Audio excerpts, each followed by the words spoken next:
আমাদের প্রশ্ন হচ্ছে যে আপনি ডিফেন্স জার্নালিস্ট হিসেবে অনেকদিন কাজ করেছেন, এখন একটা ডিফেন্স জার্নালকে সম্পাদনা করেন। আমাদের প্রশ্ন হচ্ছে যে একটা অফিসার অ্যাড্রেস করেছেন সেনাপ্রধান জেনারেল ওয়াকারুজ্জামান, কিন্তু সেই অফিস অ্যাড্রেসটা কি প্রক্রিয়ায় গণমাধ্যমে এলো? এটা কি জেনারেল ওয়াকারের নির্দেশেই লিক করা হলো? এটা কি ইচ্ছা করে এটাকে দেওয়া হলো? এটা সোর্স কি?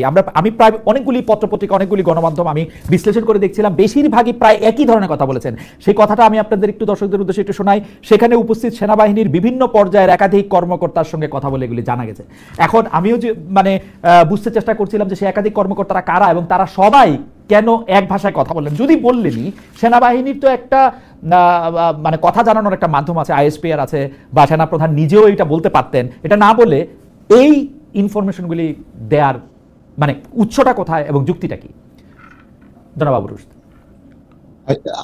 এই ধরনের যে ভাষণগুলো হয় বা দরবারে যা বলা হয় সেগুলো সাধারণত এই ভিতরে কি হচ্ছে, এগুলো আইএসপিআর সাধারণত প্রেস রিলিজ দেয় না।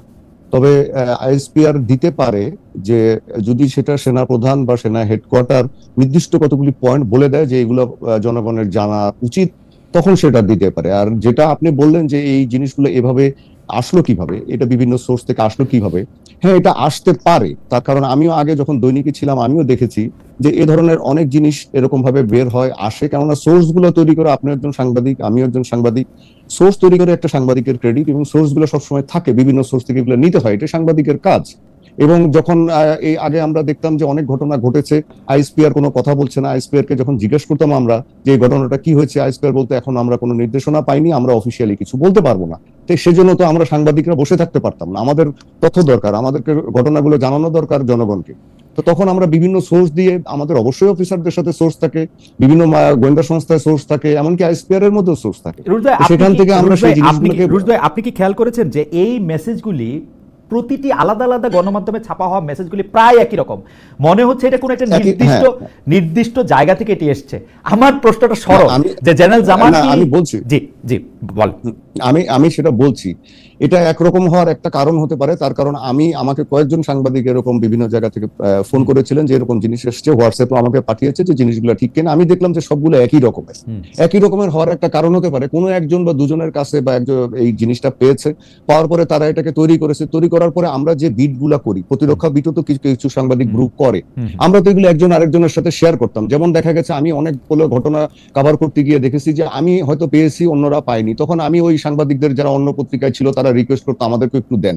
তা আমি যেটা লিখেছি সেটাই হয়তো তাদেরকে পাঠিয়ে দিয়েছি তাড়াহুড়া করে, যে ঠিক আছে আপনারা এটা দেখে এখান থেকে আপনারা বানান। এটার একটা সম্ভাবনা আছে। আরেকটা জিনিস যেটা আসলে আপনার কথাতে যেটা আমি বুঝতে পারি যে আপনি আসলে জানতে চাচ্ছেন যে এটা ইন্টেনশনালি এরকম ভাবে করা হয়েছে কিনা। এখন যদি ইন্টেনশনালি করা হয়ে থাকে সেটা তো আমরা কোনো প্রমাণ হাজির করতে পারবো না। আমরা যেটা করতে পারবো যে আমরা সাংবাদিক হিসেবে বিভিন্ন পত্রিকার কাজ ছিল, সংবাদপত্রে যারা এই বিটটা দেখে, যে রিপোর্টটাকে জনগণের সামনে নিয়ে আসা, এবং তারা সেটা নিয়ে আসছেন। এখন আপনি যদি এটাকে আমি বলি যে অন্যান্য মন্ত্রণালয়ের যে রিপোর্টগুলো হয় সেই রিপোর্টগুলোও তো অনেকটা একই রকম হয়, আপনি একইভাবে যায়, একইভাবে একই বিটের সাংবাদিকরা যারা অর্থনৈতিক বিট করে তারা একজন একটা পেলে আরেকজন কেউ আবার কাউকে দেয়ও না, এক্সক্লুসিভ কিছু হলে কেউ আবার কাউকে দেয়ও না। হ্যাঁ, এরকম ঘটনা যদি সেনাপ্রধানের অফিসিয়াল অ্যাড্রেস আমি অন্তত লিক করতে পারতাম আমার সোর্সের সাথে কথা বলে, আমি এটা কাউকে শেয়ার করতাম না, দ্যাটস ফর শিওর। যদি এটা পারতাম, সেটা এক একজনের এই থাকে একই রকম।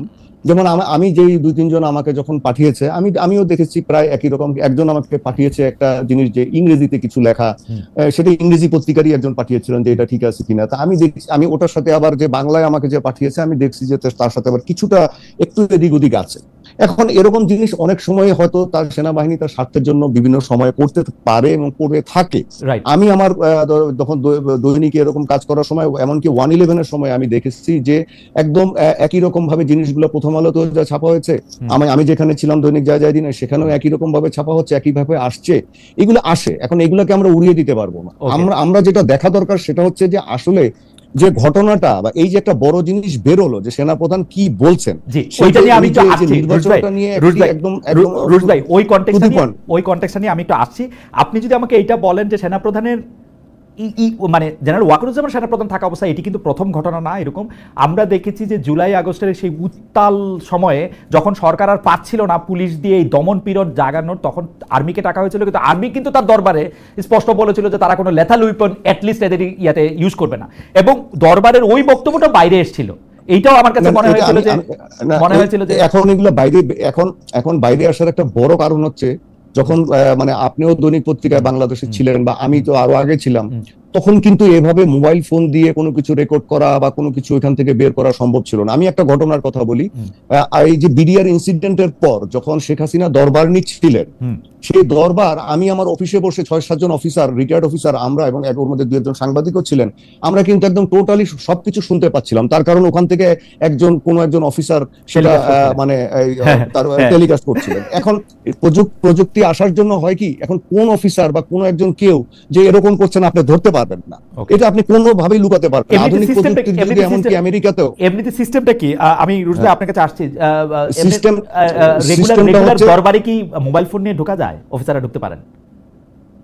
হ্যাঁ ঢুকতে পারে, কেন ঢুকবে না? আচ্ছা ঢুকলো, তারপরে আপনি যদি নাও ঢোকে, আপনি অফিসাররা এসে এখন হোয়াটসঅ্যাপে পাঠিয়ে দিতে, কি ধরেন একজন ক্যাপ্টেন পাঠিয়ে দিল, একজন মেজর পাঠিয়ে দিল, বা কেউ একজন পাঠিয়ে দিল, বা 2 জন পাঠালো, 3 জন পাঠালো, আপনি কি করবেন?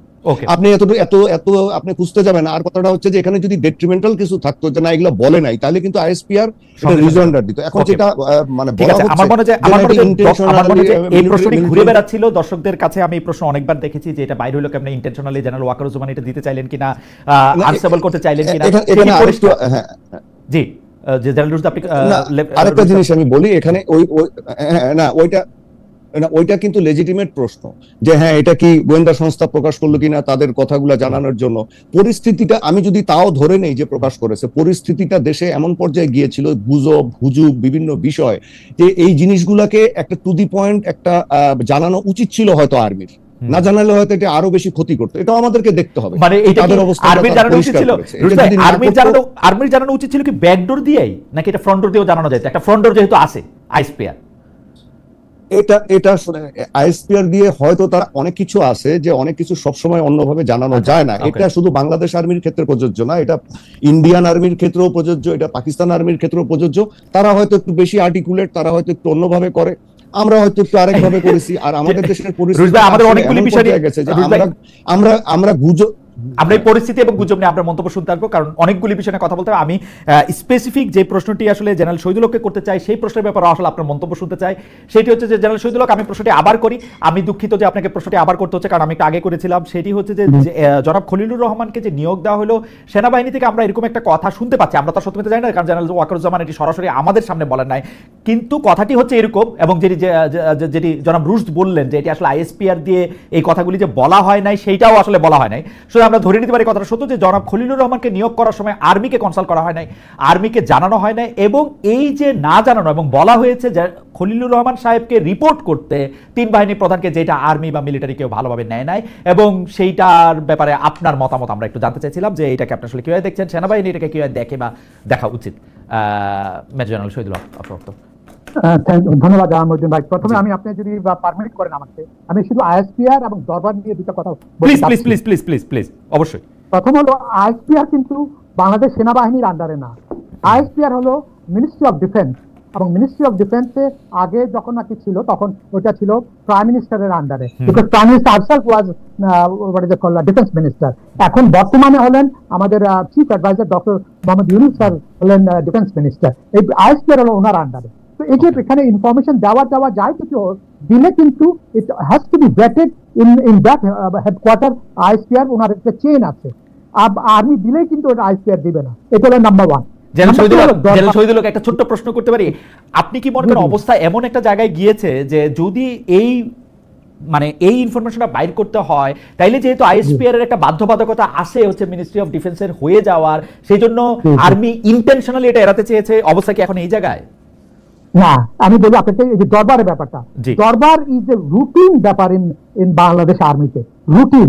আমি এবং আমরা প্রত্যেক মাসে একবার কম্পালসারি দরবার, chief of army staff can address his officers any time he wishes. হ্যাঁ, এখন আপনার বর্তমান যে সিচুয়েশনটা, এই সেন্সিটিভ টাইমে এখানে আছে, আপনি যদি বলতে পারেন হ্যাঁ এখানে আর্মি চিফের একটা যে কতগুলি কথা আছে ভেরি ইম্পর্টেন্ট, সেটা নাকি যেটা বলেছেন, যেটা which may not be have interest to the others, but of course এটা হলো আর্মির ইন্টারনালি কিন্তু ইন্টারেস্ট। আমি আপনাকে মহিউদ্দিন ভাই একটা উদাহরণ দিয়ে বলি। আমি কোন এই দরবার সম্বন্ধে, আমার কাছে as routine as anything else লাগে, বাট আমি এই দরবার সম্বন্ধে আপনার একটা কথা বলি, যেমন ওয়াকারের কম্পালশনটা কোথায়। জেনারেল ওয়াকার যেটা নাকি চাচ্ছেন, আমরা 1975-76 যেতে চাচ্ছি না। আপনারা হয়তো মানে আমি আমার জেনারেশন যিনারা, আমার জেনারেশনে আমরা শুধু একটি রেস পেয়েছি, বাট আমার যে প্রিডিসেসর সিনিয়র, আমার সিও বা আমার ব্রিগেড কমান্ডার জিওটি, ওনারা ইনসাইড ছিলেন। আবার ওখানে কিন্তু সকালে একজন রাজা, বিকালে একজন রাজা ছিলেন। আর ফ্রম 3rd নভেম্বর থেকে নিয়ে টিল জিয়াউর রহমানের সেকেন্ড ওভার, এর মধ্যে কিন্তু এভরিবডি ইজ রাজা, যেটা নাকি বারবার কিন্তু এবারে যদিও এবারও কিন্তু উনি একই কথা বারবার বলছেন, চেন অফ কমান্ড যাতে না ভাঙে। আমি যেদিন 18 জুলাই গত বছর যখন নাকি বাংলাদেশ সেনাবাহিনী নামানো হলো, আমার কিন্তু একটাই দোয়া করছিলাম আল্লাহর কাছে, আল্লাহ তাআলা বাংলাদেশ সেনাবাহিনীর চেন অফ কমান্ডটা না ভাঙুক। বিকজ এই যে আগে 75-76 এর যে ইয়েটা হয়েছিল, তখন যে কি অবস্থা ছিল, ভয়াবহ অবস্থা ছিল, কত ক্যাজুয়ালিটি হয়েছে, এটা কিন্তু আমরা অনেকে জানি না। দু একটা হয়তো রুশ জানে, রুশ স্টাডি দিস ওয়ার, বাট আমাদের সবাই কিন্তু আমরা এটা জানি না। ভয়াবহ অবস্থা ছিল ওই সময়। এই জন্য জেনারেল ওয়াকার কিন্তু আমি বারবার ওনার যতগুলি শুনেছি বা ওনাকে ইনফর্মাল বা ফর্মাল দেখেছি, উনি কিন্তু ওই চেন অফ কমান্ডের উপরে বারবার জোর দিচ্ছেন, জোর দিচ্ছেন। এখন আসা যাক এই ইয়েটা বাইরে কিভাবে আসলো। আপনার এর আগের দিন আপনাকে আমি জাস্ট আপনার দৃষ্টি আকর্ষণ করছি, এর আগের দিন কিন্তু চিফ অ্যাডভাইজারের মানে চেয়ারে কিন্তু একটা ভেরি হাই পাওয়ার একটা ইয়ে হয়েছে, মিটিং হয়েছিল অন ল অ্যান্ড অর্ডার, 3 বাহিনী প্রধান। আই এম শিওর, আমি যে ইয়েটাগুলি জানি যেভাবে, হ্যাঁ, জেনারেল ওয়াকার কিন্তু চেন অফ কমান্ড ভাঙার ওই লোক না। উনি কিন্তু কোনোদিন উনি নিজে যেরকম চাপ বলেন ওনার নিজের লোককে, উনিও কিন্তু চেন অফ কমান্ড মানেন। উনি নিশ্চয়ই এর আগের দিন চিফ অ্যাডভাইজারকে বলেছেন, এই যে কথাগুলো উনি ওনার আন্ডার কমান্ডকে বলেছেন, নিশ্চয়ই উনি অ্যাপ্লাই করেছেন ওখানে। আজকে ইন্টারেস্টিংলি আপনি আজকে যদি দেখেন, মানব জমিনে কিন্তু একটা আর্টিকেল আছে সিমিলার লাইনে কিন্তু। এখানে যেটা দাঁড়াচ্ছে যে ওখানে যে আসার পরে আই এম শিওর উনি বলেছেন, বিকজ আপনি দেখেন আজকে সকালে কু হচ্ছে, বিকালে কু হচ্ছে, এই যে একটু আগে রুলস করলো, ট্যাঙ্ক বেরোচ্ছে, এই যে অস্থিরতা যে করছে, দিস ইজ এক্স্যাক্টলি হোয়াট 75-76 এর সময় যেখানে কি চেন অফ কমান্ড ভাঙার একটা ইয়ে। এখনো কিন্তু আমি বলি যারা লট অফ অ্যাক্টার্স আছে যারা নাকি চেন অফ কমান্ড ভাঙার জন্য, চেন অফ কমান্ড যদি ভাঙে, আমি আপনাকে অ্যাসিওর করতে পারি there is nobody in Bangladesh other than Bangladesh Army to hold it back। মানে এটাকে বাংলাদেশের এই ইয়াটাকে ধরার আর কেউ নাই, পুলিশ নাই, সিভিল অ্যাডমিনিস্ট্রেশন নাই, nobody is in the field. এই সময় যদি বাংলাদেশ এই যিনারা নাকি এই ধরনের একটু অ্যানার্কিজম করছেন, এখানে কু হচ্ছে ওখানে করছে, I think they should be চিন্তা করা উচিত হোয়াট দে আর ডুইং। ওনারা কিন্তু যদি চেন অফ কমান্ড ভাঙে, তাহলে কিন্তু আমি আমার প্রশ্ন একটু যদি আপনি একটু দেখতেন যে জেনারেল শহীদুল হক, যে জনাব খলিলুর রহমানের নিয়োগ অ্যাজ ডিফেন্স অ্যাডভাইজার, জি এখন আপনাদের আপনার প্রশ্ন আমি আগে দুইটা একটু ক্লারিফাই করলাম আর কি। Right, absolutely, thank you. Right, আমি কিন্তু পিওরলি আমার অবজারভেশন থেকে, আমি উনি একজন বড় মাপের ভদ্রলোক, মানে আমাকে ইয়ে করা বা অ্যাসেস করাটা ঠিক হবে না, বাট আমি purely the subject which I study, I was always involved। আমি যখন সেনাবাহিনীতে ছিলাম তখনও আমি I was involved in that subject। সেটা হলো মিয়ানমার এন্ড রোহিঙ্গা। এবং রোহিঙ্গার ব্যাপারে আমি আপনাকে বলি, যখন নাকি উনি অ্যাপয়েন্টেড হলেন, I was really excited যে যাক একটা হতে যাচ্ছে কিছু, বাট পরবর্তীতে কিছু স্টেটমেন্ট কিছু দেখার পরে I was quite puzzled আর কি, বিকজ উনি অনেকগুলি কথা বলেছেন যেটা নাকি গ্রাউন্ড রিয়ালিটির সাথে ইয়ে নাই। যে রোহিঙ্গা ক্রাইসিসটা কিন্তু আপনি শুধু রোহিঙ্গা ওয়ার্ডটার ব্যাপারে উপরে যাবেন না, you have to see the dynamics of this whole ওই রিজনে। বাট ওনার থেকে যেগুলি আমরা পাচ্ছিলাম, মানে ভেরি একটু ডিসঅ্যাপয়েন্টিং লাগছিল ওনার, প্লাস উনি যে কথাগুলি বলছিলেন দ্যাট ওয়াজ অলসো মনে হচ্ছে নাকি উনি গ্রাউন্ড সাথে ওনার ইয়েটা যেটা নাকি উনি বা প্রচার করতে চাচ্ছেন ওনার সাথে কোনো মিল আছে, দ্যাট ওয়াজ ভেরি একটা ডিসজয়েন্টেড। এবং উনি যে কাউকে কনসাল্ট করছেন না, এটাই আমার কাছে সবচেয়ে অবাক লাগলো, বিকজ ওখানে কিন্তু অনেক অনেক লোক আছে। আমি বলি বাংলাদেশ সেনাবাহিনীতে, ইভেন আমাদের পুলিশ এসবিতে, এবং আমি ইভেন আমাদের ফরেন মিনিস্ট্রিতে কিছু অফিসেস আছে, দে আর ওয়েল কনভার্সেন্ট, এবং ওনারা কিন্তু থরলি জানেন কি হচ্ছে না।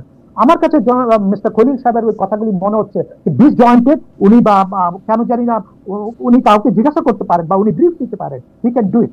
এখন আসা যাক পরবর্তীতে উনি ন্যাশনাল সিকিউরিটি অ্যাডভাইজার হিসাবে।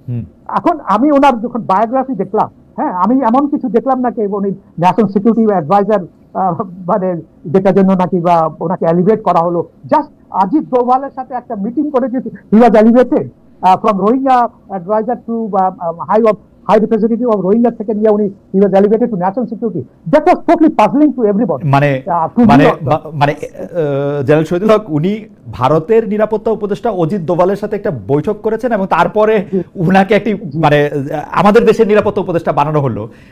এটি একটি মানে এটি অ্যানালজি হিসাবেও কেমন আমি ঠিক জানি না আসলে, মানে আমার সাথে অনেক বড় বড় লোকজনের দেখা হয়, মানে আমাকেও তাহলে আমি জানি না, মানে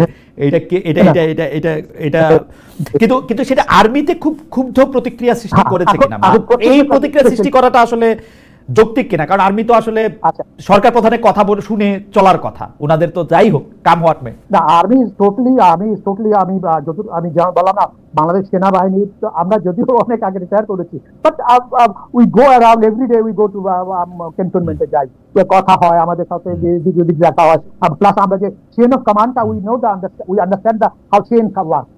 বাংলাদেশ সেনাবাহিনী কিন্তু ডক্টর ইউনূসের 100% লয়াল, এটাতে কোনো ডাউট নেই, কারণ থাকা উচিতও না। এখন আসা যাচ্ছে আপনি যেটা নাকি ডক্টর খলিল সাহেবের কথা বলছেন, খলিল সাহেবের যেটা নাকি ওখানে কিন্তু আরেকজন ভেরি হাইলি কোয়ালিফাইড, আমি বলি জেনারেল হাফিজ আছেন।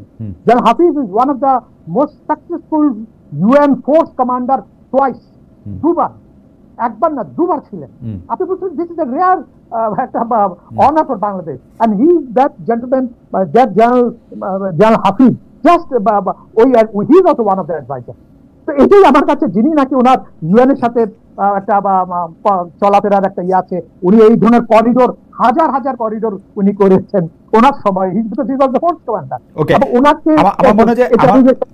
আমার মনে হয় যে আমরা জনাব মেজর জেনারেল শহীদুল হককে আমরা স্পষ্ট খুব ভালো আসলে শুনতে পাচ্ছি না, এটা একটু ইয়া করা দরকার। আমি শুনতে পাচ্ছি, দর্শকদের মধ্যে অনেকে অনুযোগ করছেন যে শুনতে পাচ্ছি না, প্রোডিউসার নিশ্চয়ই এটা দেখবেন। ইন দ্য মিনটাইম আমি আপনার বক্তব্য বুঝতে পেরেছি যে আপনি বলছেন যে জনাব খলিলুর রহমানের যে ডিফেন্স মানে কি বলে ডিফেন্স অ্যাডভাইজার হতে হলো, তার মধ্যে আসলে মিলিটারি নিয়ে ডিফেন্স নিয়ে তিনি কোনো দায়িত্ব কখনো পালন করেছেন কিনা সেটি আসলে আপনি দেখেন নাই। দ্বিতীয়, আপনি জেনারেল হাসিবের কথা বলছিলেন যে জেনারেল হাসিব দুবার আসলে ইউএন এর একটি বড় ফোর্স কমান্ড করেছেন, যেটি আসলে একটি জেনারেল হাফিজ, হ্যাঁ এখন আমি নামটি পুরো শুনতে পেলাম যে তার ব্যাপারেও আসলে এরকম সিদ্ধান্ত নেওয়া যেত, অর্থাৎ এবং তিনি কারোর সাথে কনসাল্ট করছেন কিনা সেটিও এটি দেখা যাচ্ছে না। আমি একটু জনাব আপনার কাছে আবার ফিরবো জনাব শহীদুল হক, আমি একটু আবার জনাব আবরুজদের কাছে ফিরতে চাই। জনাব আবরুজ, আপনি জেনারেল খলিলুর রহমান জনাব খলিলুর রহমানের অ্যাপয়েন্টমেন্টটা নিয়ে একটু আমাদেরকে বলবেন যে একজন ডিফেন্স সেক্রেটারি বাংলাদেশে কেন দরকার হলো, এবং যে অজিত দোভাল ভারতীয় নিরাপত্তা উপদেষ্টা তার সাথে কথা বলার পরে এটা আসলে নিয়োগ হয়েছে কিনা সেই ব্যাপারে আপনি একটু মন্তব্য শুনবো। কিন্তু তার আগে আমি একটি কথা বলতে চাই যে আমরা কিন্তু এখন দেশ বিদেশের নানা রকম জায়গা থেকে আমরা কিন্তু দেখি আর্মিদের সম্পর্কে যে শুধু খবরই তা না, আর্মিদের ভিতরে সার্ভিং অফিসার কে কোন দায়িত্ব পালন করবে, কাকে আসলে সেনা প্রদান করলে ভালো হবে, নাম ধরে ধরে এগুলি বলা হয়।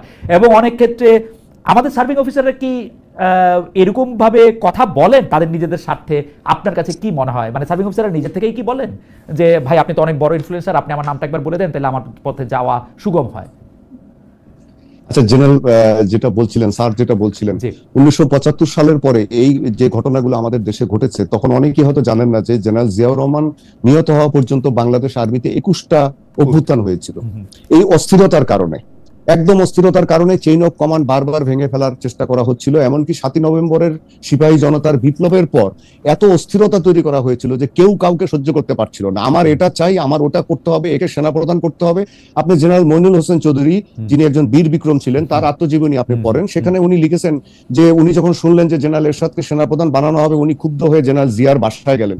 জেনারেল জিয়াকে গিয়ে বললেন কেন একে বানানো হলো, আমরা তো মুক্তিযোদ্ধারা এখনো আছি। তো জেনারেল জিয়া তখন বলছিলেন যে দেখো, তোমাদের বয়স, তোমাদের অভিজ্ঞতা অনেক কম, তোমাদের সময় আসবে, একটু ধৈর্য ধরো, কয়েকটা দিন ধৈর্য ধরো, আমাকে সিনিয়রিটি মেনটেন করতে দাও।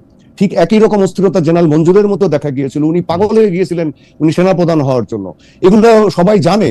এখন জেনারেল মঞ্জুরের পরে পরিণতি কি হয়েছিল, উনি জেনারেল জিয়াকে হত্যা করলেন, নিজেও নিহত হলেন। তো এই যে অস্থিরতাগুলো, তারপরে আমাদের বিমান বাহিনীতে 1977 সালে একটা কু করা হলো, আমাদের পাইলটদের মধ্যে 3 ভাগের 2 ভাগ পাইলট আপনার সেখানে নিহত হলেন। মানে এই ধরনের অস্থিরতা কন্টিনিউয়াসলি চলেছে। তখন বিপ্লবী সৈনিক সংস্থা এবং আরেকটি সংস্থা ছিল, সেটা হচ্ছে সেনা পরিষদ, যেটা কর্নেল ডালিম এবং এই যে যারা শেখ মুজিবকে হত্যা করেছেন তাদের যে গ্রুপটা। এখন এরকম যদি তাদের নিজেদের সমস্ত কিছু, হ্যাঁ এভাবে যদি সবকিছু চলতে থাকে, এরকম জেনারেল শহীদুল হক কি জানি একটা বলতে চাইছিলেন, ওটা বলতে চাচ্ছিলেন উনি যে বিপ্লবী সৈনিক সংস্থাটা ছিল জাসদের, এটার জন্মদাতা হচ্ছে কর্নেল তাহেররা, আর সেনা পরিষদটার জন্মদাতা হচ্ছে এই যে কর্নেল ডালিম এবং এই গং।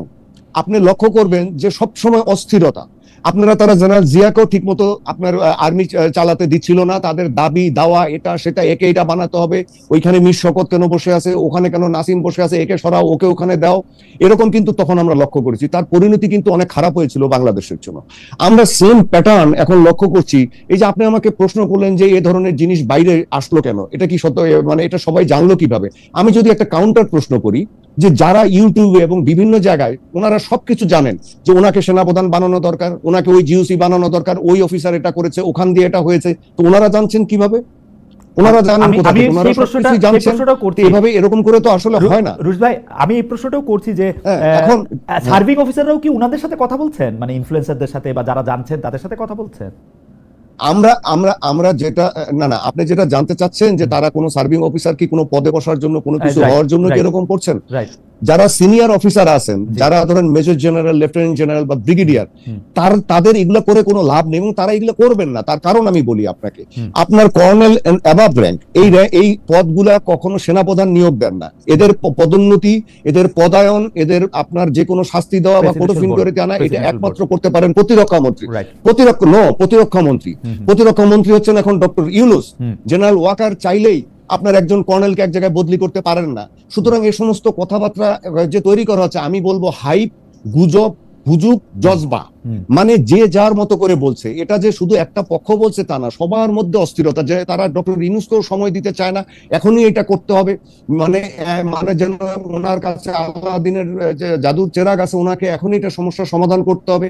জেনারেল ওয়াকার বা সেনার যে প্রশাসন আছে, যেটা স্যার বললেন, এটা একটা কমান্ড, একটা চেইন অফ কমান্ড থাকে। এখন যদি চেইন অফ কমান্ডের মধ্যে আপনি কারো ইচ্ছা অনুযায়ী তার একটা খায়েশ আছে, সেই খায়েশ যদি এরকম ভাবে যদি অনার সৃষ্টি তৈরি করা হয়, তাহলে কি হবে?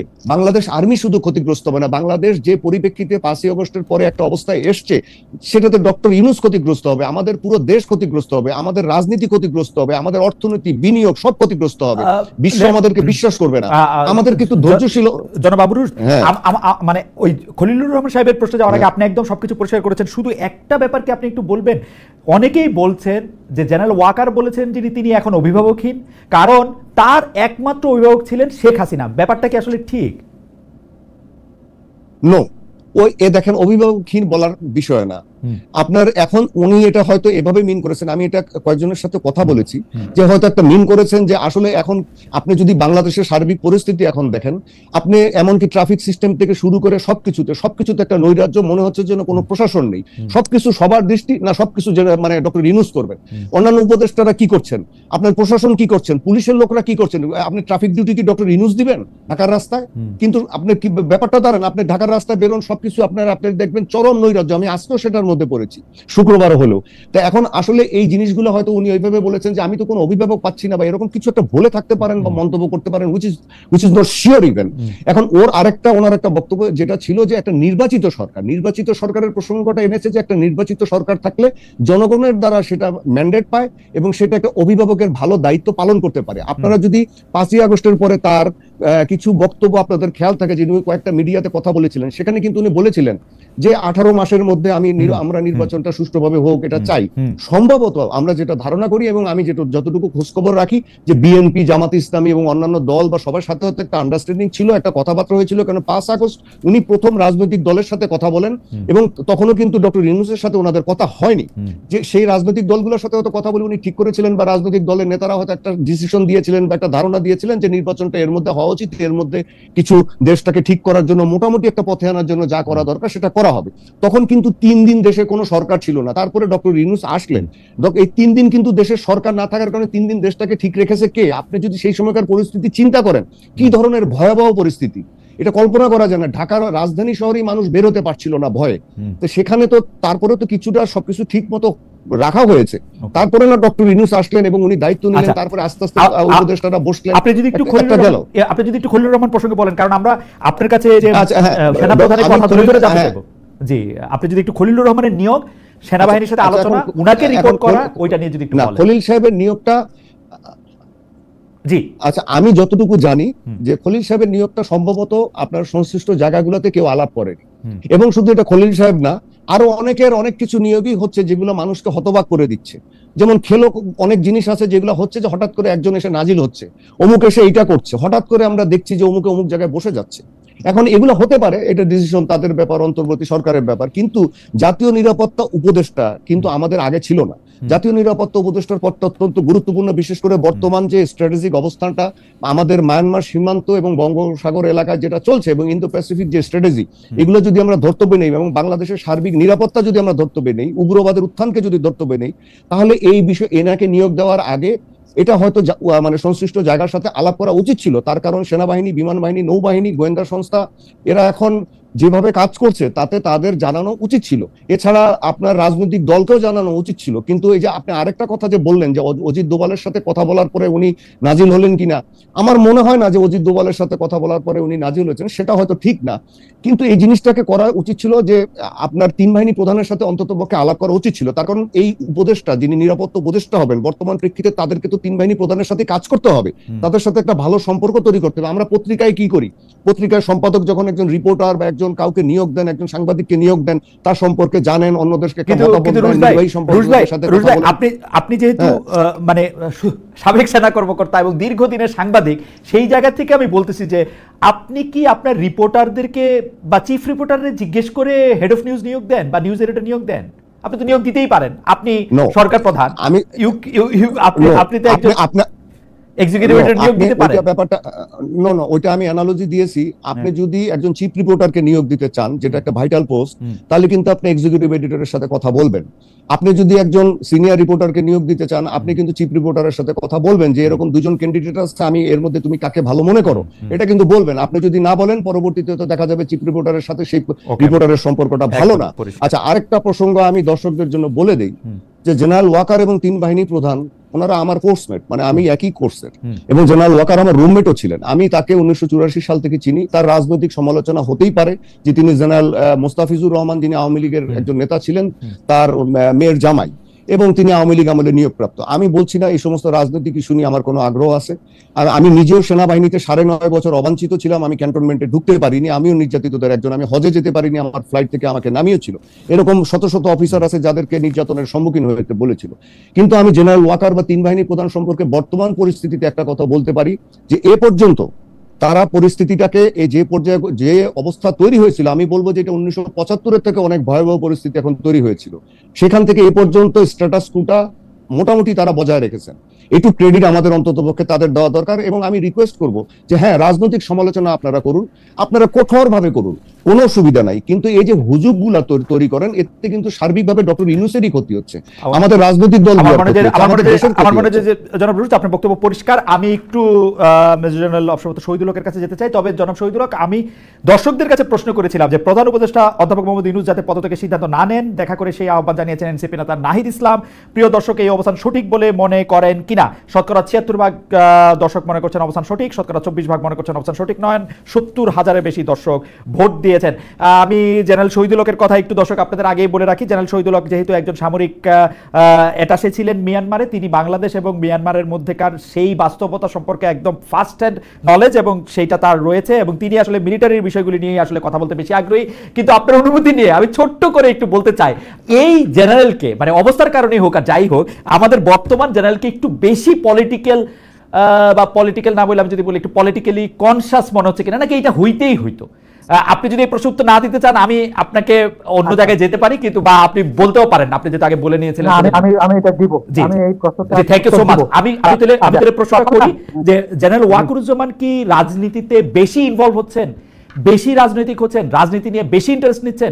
হি ইজ মোর সোলজার দেন, মানে উনি কি সোলজারের চেয়ে একটু বেশি হচ্ছেন কিনা?